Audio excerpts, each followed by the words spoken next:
So I was fortunate enough to attend the 45th anniversary convention for Halloween in Pasadena, California.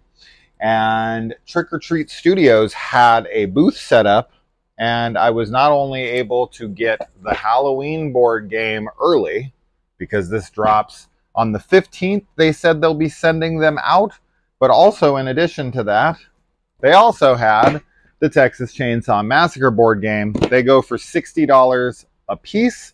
I had to pick up both because I'm a board game collector, especially of horror franchises.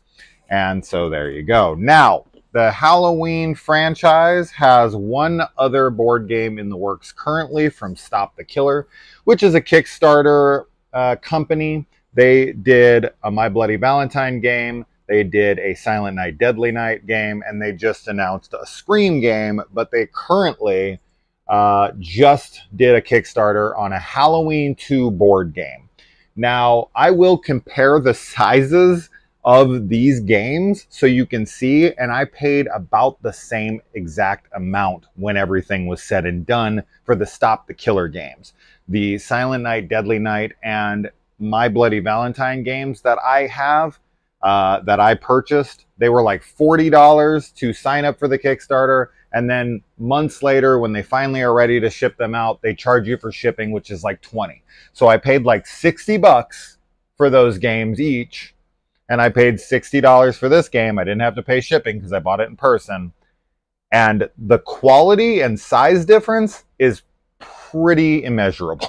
I mean, you'll see, it's ridiculous. So this being the superior. Now, of course, that's a Kickstarter campaign. They're a small independent little company. Trick or Treat Studios is a much larger company, but they're not massive or anything. So I don't know. This is a much, much better example of a proper board game. So I will be covering the Texas Chainsaw Massacre board game in a different video if you are interested. But for now, let's get to cutting.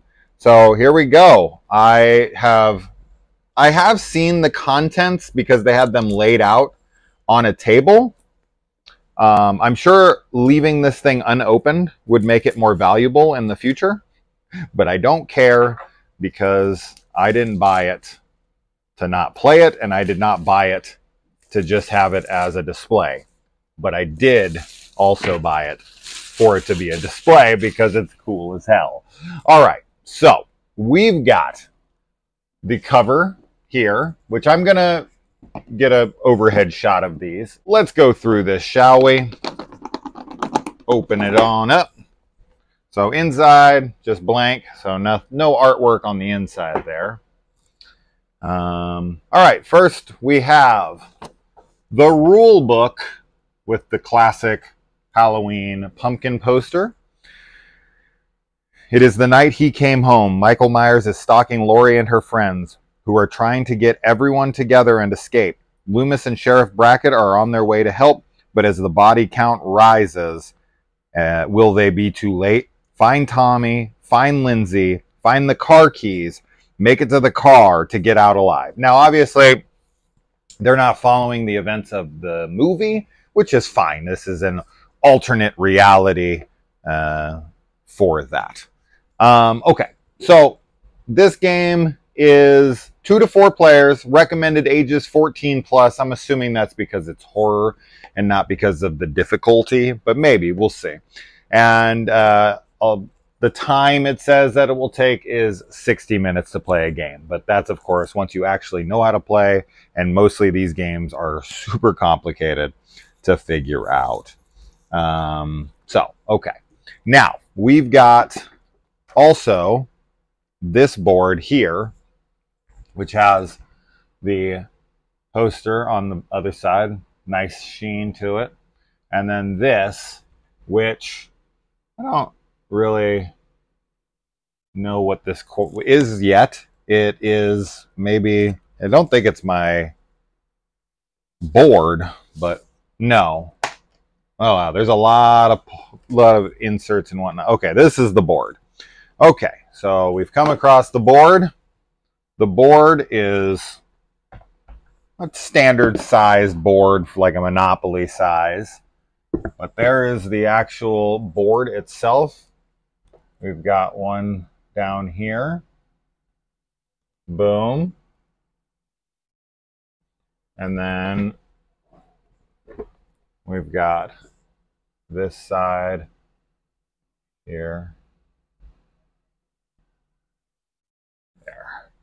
Okay. Now, this looks like you've got 4 houses with different cars in front of these houses. I'm assuming that you're going to be moving to these spots and hoping not to run into Michael Myers. That would make the most sense. The back side of the board is just black. There's nothing on there extra. So that's the board. So let's put that aside. Now, we've got a bunch of cutouts here, which I think I lost one. Oh, there it is. Little broken hearts. A broken heart. I got a broken heart. Okay. We've got this Michael Myers card, a hidden movement game. And on the other side, you've got the Myers card. What that does, I have no idea. I know literally nothing about this game. I've never played a hidden movement game, so if that's a style of game I'm unfamiliar with, maybe you will already know how to play it to a degree. Okay, here's another card with what looks to be Bob's van on it. With Michael. Oh no, I thought I saw Michael, but nope, I am wrong. Okay, on your turn, take 2 of the following actions. So is this a, oh, okay, I think this isn't, yeah. So whoever is Michael, I think, holds this card. Whoever is maybe these characters, I don't know. We'll see. I haven't looked into it yet, but here's another card. We've got the bed where Annie is laid to rest with Judith Myers' headstone over her head, where Lindsay, why do I keep saying Lindsay? Where Linda and Bob are having sex and Michael is creepily watching. Okay, we've also got the Myers house here. So I do not know how to play this game yet, as you guys know, but I'm just trying to show you. So we got the standees right here. These are the character tokens, character markers. You've got Linda, Lori, Bob, and Annie. You've got Bob's van, which is locked. And yeah, that's the most notable things on here. Okay, also on here, you've got Bracket, Loomis, a completely dark thing with nothing on it. I don't know what that is. And of course, Michael himself. And then we got another car over here. So, all right. So one of those 2 cars you're trying to get to. I'm assuming this is kind of like a it's marking where Michael is, maybe. It blocks his movement, so we don't know where he's at because he's hidden. We've got cards here. And let's see.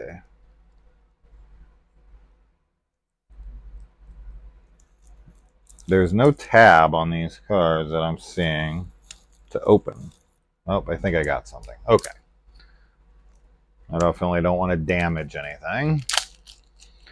As much as I don't want to resell it, I also don't have any interest in damaging it. Okay, so all these cards here have little magnifying glasses on them.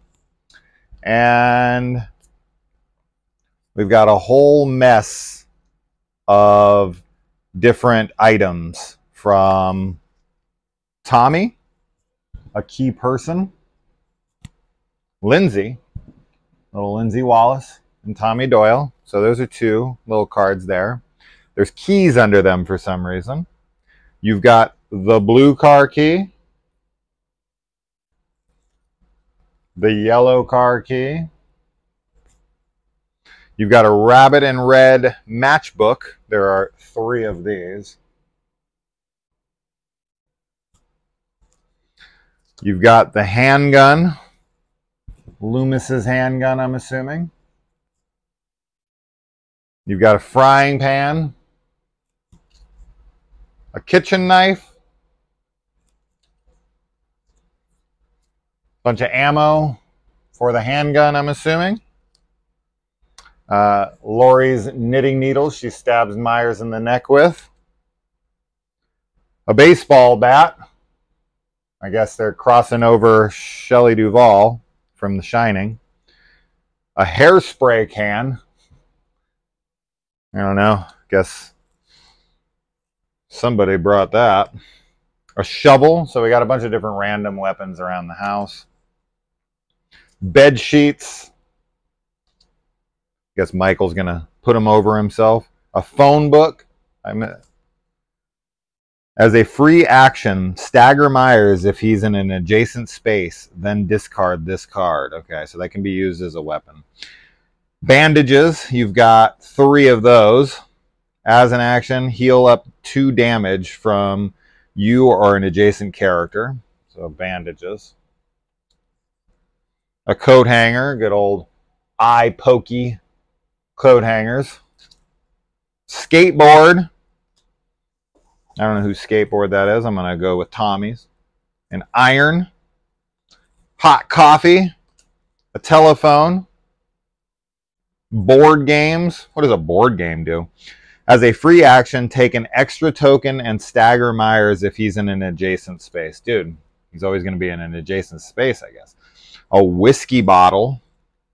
First aid. Thought we already... Oh, bandages. First aid. Walkie-talkie. A doll that looks like Lori herself. Action figures. Vinyl records. And blanket. So those are all the cards that I found, or that are in, should I say. I didn't find them.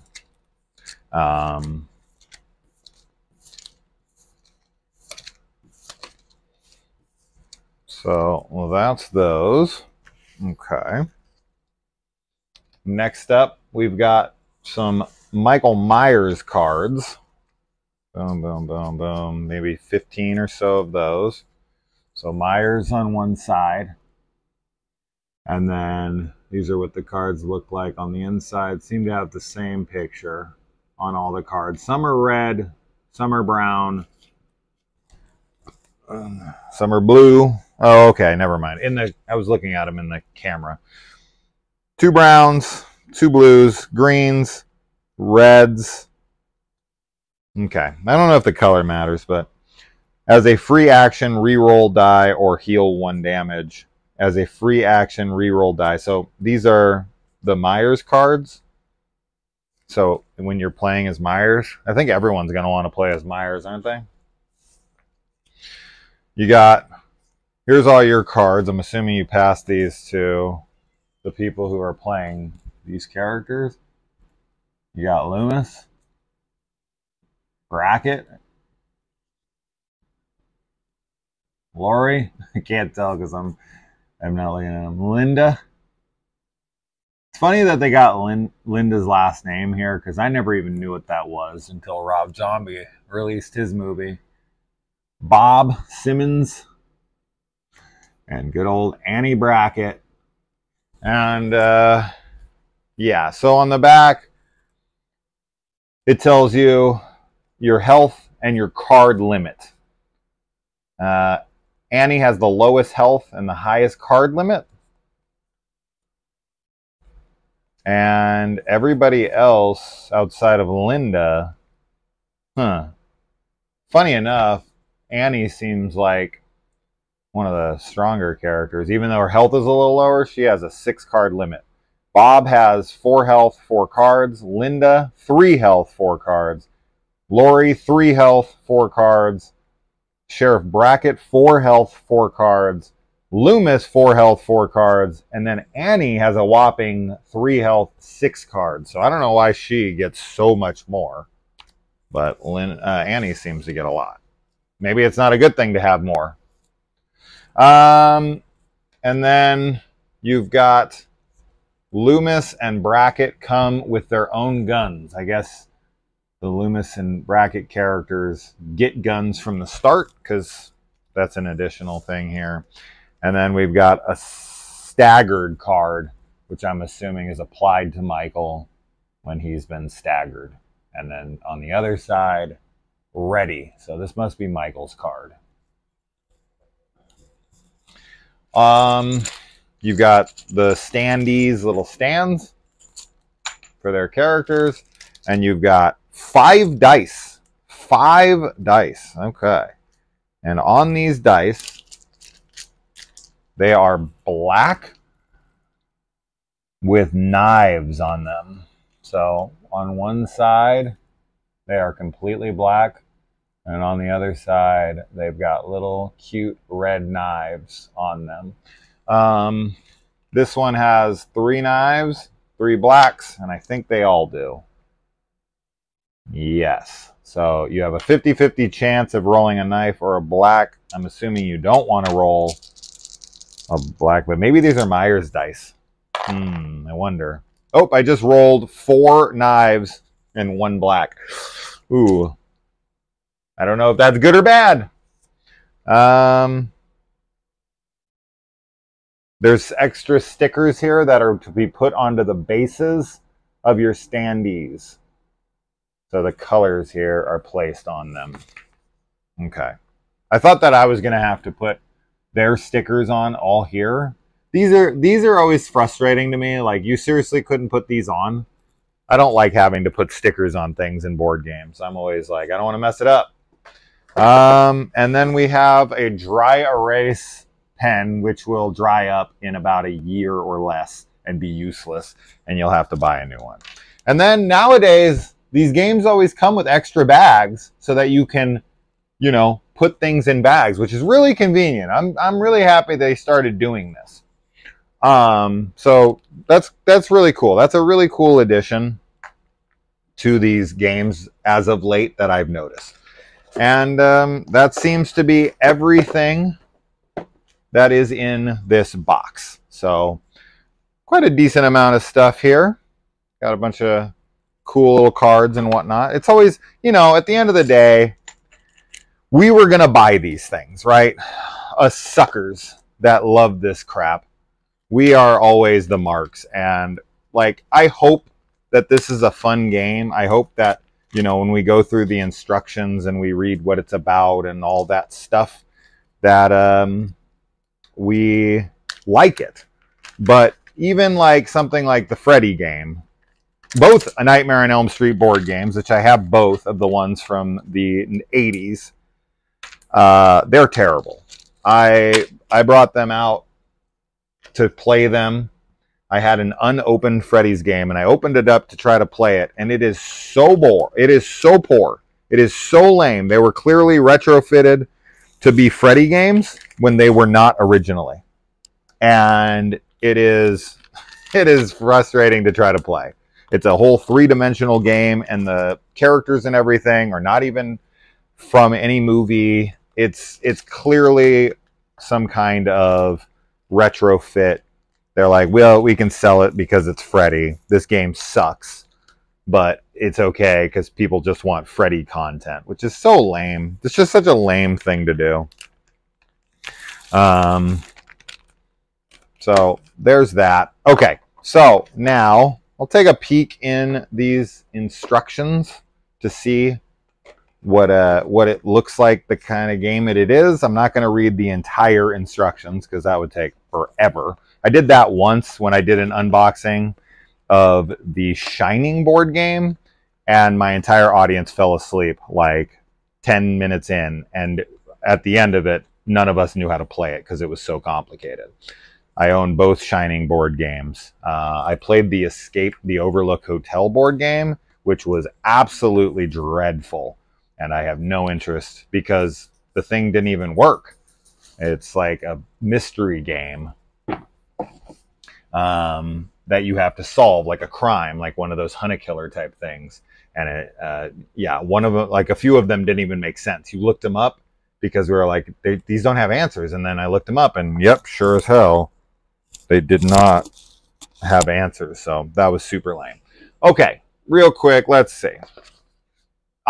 Let's just see the object of the game. That will be what we want to know. And then, so gameplay overview. The victim players will each take turns performing 2 actions, moving around the board and searching for items while trying to avoid Michael Myers. The victims win if they find Tommy and Lindsay, unlock the blue or yellow car with the matching blue or yellow key, and move inside the car. They can also win by dealing enough damage to Michael Myers, so you can kill Myers in this. The Myers player will take their turn stalking the players by secretly indicating their movement on the movement board. Michael Myers can win by killing enough victims or reaching the end of a specific round without taking too much damage. 2 to 3 players kill 4 victims or reach the 24th round. Oh, whoa. 4 players kill 3 victims or reach the 18th round. 24 rounds. How long? I mean, if it says 60 minutes, then a round must take around a minute. So I guess it's pretty quick. The victim to the left of Michael Myers will take the first turn, then play will proceed clockwise around the table until the game ends. Victim setup. Decide which players will take the role of Michael Myers for this game. All other players are victims. So you definitely need at least 2 players. 3 victim mats. Give 1 of these to each player. For a 2-player game, 1 player takes the role of Michael Myers and the other player takes 2 victim mats. Return any unused victim mats to the game box. They will not be used this game. 6 victim cards. Each victim chooses a starting victim card. Place it on their victim mat and their abilities visible. The victim card on your victim mat indicates the characters you are currently playing as. Set aside any leftover victims for now. Also set aside Dr. Loomis and Sheriff Brackett with their starting gun item cards. Okay, so you have a specific starting space for your character's name, their ability, their health, and their card limit. 6 victim figures. Okay, Michael Myers setup. Give the Michael Myers player the following: 1 Michael Myers mat, 1 Myers action card, 1 Michael Myers figure, 1 Myers shadow token, and 10 Myers cards. Shuffle the Myers cards together in a Myers deck and place it near the Michael Myers mat.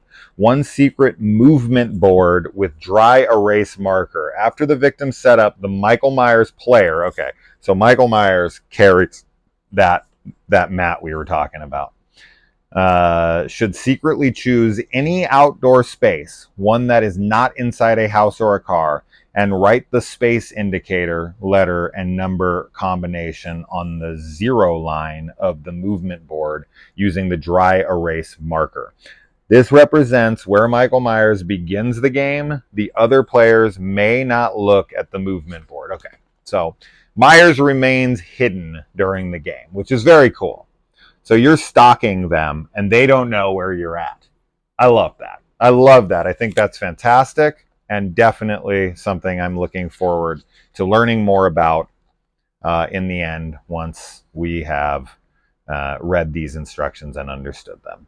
But I'm really bad at reading instructions and learning it. I don't know what it is, that style of information, taking it in like that and learning how to play games. For some reason, it goes in one ear and out the other. But if I watch a video, I'm golden. Quick setup and win condition. So there's a quick way to play it. Adjusting difficulty, you can do that. So there's definitely options here for sure if you want to play like a quicker, easier game. But there you go. The Halloween Michael Myers Hidden Movement board game by Trick or Treat Studios.